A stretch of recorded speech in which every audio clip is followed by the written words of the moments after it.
श्रीमद् भागवत महापुराण तृतीय स्कंद। करदम जी का अपने तपोबल से इच्छाचारी विमान प्राप्त करना तथा देवहूति के साथ सांसारिक भोग विलास करते हुए उनके गर्भ से 9 कन्याएं उत्पन्न करना। मैत्रेय जी कहते हैं, देवहूति ने करदम मुनि के साथ अपने पतिव्रत धर्म को वैसे ही निभाया जैसे पार्वती जी ने शिव जी के साथ निभाया। उनकी सेवा और गुणों से करदम जी बहुत प्रसन्न रहते और देवहूति अपने पति को सभी से श्रेष्ठ मानती थी। पति सेवा में उन्होंने अपने शरीर को गला डाला था और पतिव्रत के आगे अपने स्वास्थ्य की ओर कभी ध्यान भी न देती थी। तब उनकी इस श्रद्धा भक्ति को देखकर एक दिन करदम मुनि दया से पीड़ित और प्रेम से गदगद होकर बोले, यद्यपि प्राणियों को अपना शरीर बड़ा प्रिय होता है, तथापि तुम मेरी सेवा के आगे उसकी ओर कुछ ध्यान नहीं देती हो। इससे मैं तुम पर बहुत प्रसन्न हूं। बोलो, तुम मुझसे क्या चाहती हो? मेरे पास तपोबल के अतिरिक्त और कुछ है भी नहीं। उसमें से जो चाहो मैं देने को तैयार हूं। देवहूति ने कहा, हे नाथ, इससे बढ़कर और कुछ उत्तम है भी तो क्या? बस इसी में से आप मुझे जो दे सकते हैं दे दीजिए। करदम जी ने अपने तपोबल से उन्हें दिव्य दृष्टि प्रदान कर दी, जिससे वे समस्त ऐश्वर्यों की दृष्टा हो गई।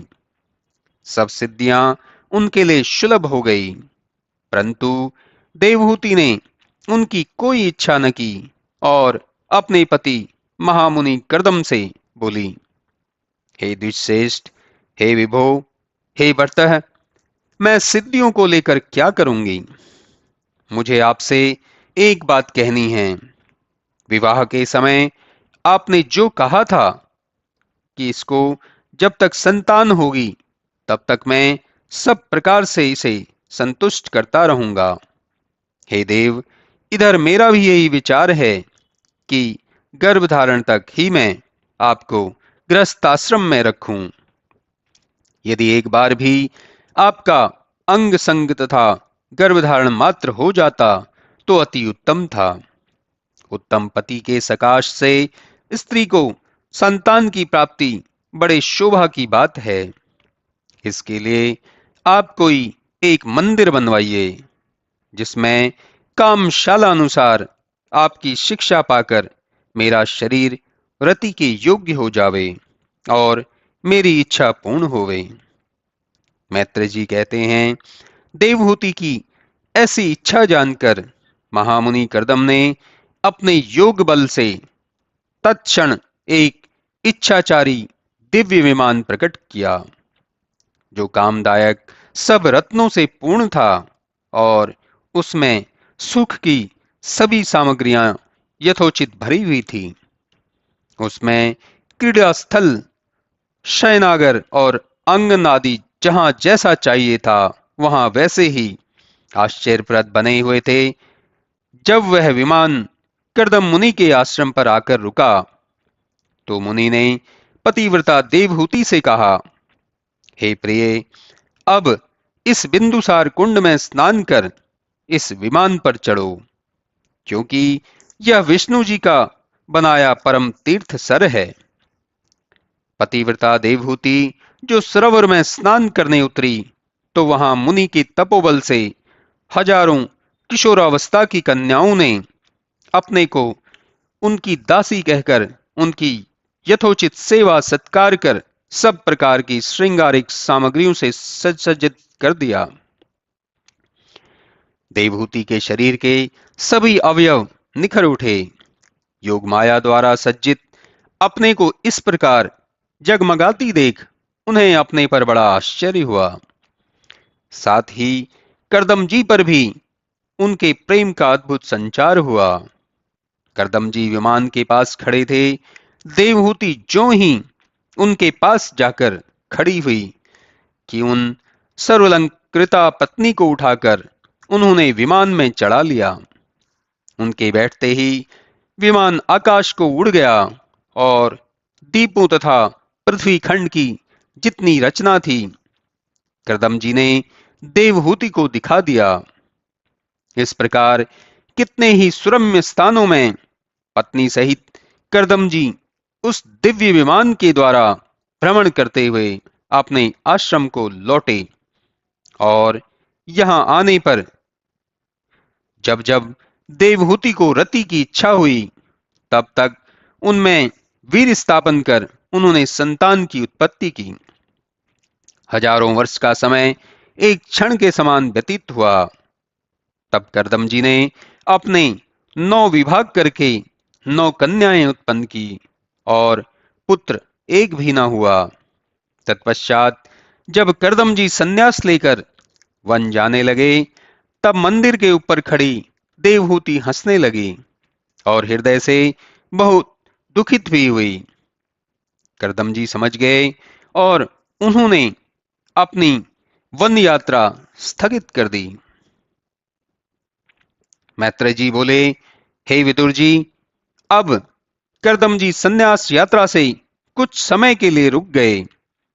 उस काल में उन्होंने देवहूति को समझाने और संतोष देने का सब कार्य करते हुए श्री विष्णु जी के गुणगान में अपने चित्त को ऐसे रमा लिया कि मानो अब उन्हें कुछ करना ही नहीं है। उधर पतिव्रता देवहूति भी उनकी सेवा में रत श्री विष्णु जी के प्रियतर्थ अनेकों व्रत और तप करने लगी। एक दिन करदम जी ने कहा, मैं तुम्हारे पवित्र आचरण से बहुत प्रसन्न हूं। चिंता न करो, तुम्हें एक पुत्र रत्न भी प्राप्त होगा। तुम्हारे ऊपर तो साक्षात श्री विष्णु जी ही परम प्रसन्न हैं। संसार का कल्याण करने के लिए अब वे ही तुम्हारे गर्भ में आएंगे। तुम अपने इसी संयम नियम और धन दान और श्रद्धा से उन ईश्वर का भजन करती रहो। ब्रह्मा को भी उपदेश देने वाले वे भगवान शीघ्र ही तुम्हारी प्रार्थना को सुनेंगे और तुम्हारे इस तप से शीघ्र ही मेरा यश बढ़ाने वाला तुमको उस पुत्र रत्न की प्राप्ति होगी कि जिसे पाकर तुम्हारे हृदय की ग्रंथि खुल जाएगी। फिर तो वही हुआ। कुछ ही दिनों के पश्चात करदम जी के वीर से प्राप्त होकर श्री विष्णु जी देवहूति के गर्भ में आए। यह जानकर ब्रह्मा जी को बड़ा हर्ष हुआ। वे मरीचि आदि ऋषियों को साथ ले सरस्वती के तट पर करदम जी के आश्रम पर आए। गर्भवती देवहूति को बहुत सा आशीर्वाद दे करदम जी की बहुत प्रशंसा की और कन्याओं का शीघ्र ही विवाह कर देने के लिए उन्हें उपदेश दिया। करदम जी ने उनकी आज्ञा शिरोधार्य की। ब्रह्मा जी ने कहा, मैं जानता हूं तुम दोनों ही बड़े धार्मिक और मातृ पितृ भक्त हो। इससे तुम्हारी संतान का भी पूर्ण विकास और मंगल होगा। तुम्हारी पत्नी के गर्भ से कपिल मुनि के नाम से सब मनोरथों के ज्ञाता नारायण भगवान अवतार लेंगे। करदम जी से ऐसा कह ब्रह्मा जी ने देवहूति से कहा, हे मानवी, कैटभ दैत्य को मारने वाले विष्णु जी तुम्हारे गर्भ में आए हुए हैं, जो सब प्रकार शांति देकर सांख्य शास्त्र के आचार्यों से पूजित होकर सिद्धों के स्वामी बनकर संसार में कपिल मुनि के नाम से प्रसिद्ध होकर तुम्हारा यशोवर्धन करेंगे। ऐसा कहकर हंसवाहन ब्रह्मा जी सत्यलोक को चले गए। उनके कथनानुसार करदम जी ने अपनी 9 कन्याओं को 9 प्रजापतियों से ब्याह दिया। मरीचि के साथ कला का, अत्रि के साथ अनसुईया का, अंगिरा के साथ श्रद्धा का, पुलत्स्य के साथ हविर्भुर का, पुलह के साथ गति का, कृतु के साथ क्रिया का, भृगु के साथ ख्याति का, वशिष्ठ के साथ अरुंधति का और अथर्वा मुनि के साथ शांति का विवाह हुआ। इसके पश्चात देवहूति के गर्भ से भगवान विष्णु ने अवतार लिया। कर्दम जी आनंदित हो एकांत में बैठ भगवान को प्रणाम कर उनका ध्यान करते और उनकी अलौकिक कृतज्ञता ज्ञापन करते हुए बोले, हे प्रभु, आप धन्य हैं। दुखित जनों का कष्ट आप ही निवारण करते हैं। हे प्रभु, आपके अवतरित होने से तो मेरे सब मनोरथ पूर्ण हो गए और मुझ पर जो कुछ भी देवादिक ऋण था सब दूर हो गया। हे ईश्वर रूप कपिल देव मुनि, मैं आपके दर्शन कर अपने प्रजापति पद से मुक्त होकर संन्यास मार्ग में स्थित होना चाहता हूं। अतः मुझे बतलाइए कि मैं अब किस प्रकार इस धर्म का अनुसरण करूं जिसमें आपका स्मरण भी होता रहे। इसमें जो सिद्धांत हो वह आप मुझे बतलाइए। श्री भगवान बोले, हे मुनि सुनो, सब अवस्था में सर्वसार सिद्धांत यह है कि मनुष्य जो कहे उसे पूरा करे। जैसे मैंने तुम्हारा पुत्र होने का को कहा था, उसे सत्य करने के लिए संसार में आया हूं। जिस सांख्य शास्त्र द्वारा आत्मज्ञान हो और जिससे मुक्ति लाभ हो उसे प्रकट करूं। तुम भी उस ज्ञान को मुझसे पूछकर जहां इच्छा हो जाओ। जो कुछ भी करो सब मुझ में अर्पण कर दो। यही निष्कामता है और इससे दुर्जय मृत्यु को वश में किया जा सकता है तथा मनुष्य आवागमन से रहित भी हो सकता है।